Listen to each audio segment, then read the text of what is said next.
When we talk about influencers, there are different types: reinforcers, neutralizers, shapers, and followers.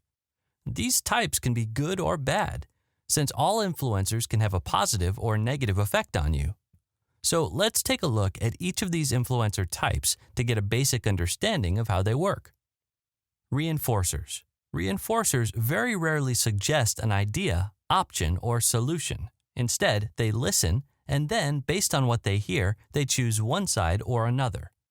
We call these influencers reinforcers because they usually add sound reasoning and arguments for the option or solution they've decided to back.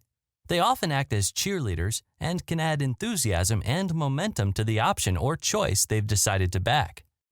The second influencer type is a neutralizer. A neutralizer is the exact opposite of a reinforcer. A neutralizer takes a stand against the decision, option, or solution that the group is leaning towards. Very often, the neutralizer has strong arguments and solid reasoning for preventing the group from considering that particular option. The third influencer type is the shaper. Unlike the first two influencer types, the shaper doesn't back or question a decision that is already being discussed. Shapers clearly, methodically present information and reasoning to guide the group to a specific decision. The final influencer type is the follower. This type is someone who is willing to go along with whatever the group decides. We say this is an influencer type, even though this person simply does what others are doing.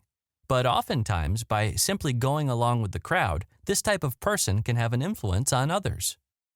Now that we know the basic influencer types, try to identify these types in yourself and your friends. In many cases, you will be a different type in different situations or in different groups. Remember, groups can be your circle of friends, your family, or a team.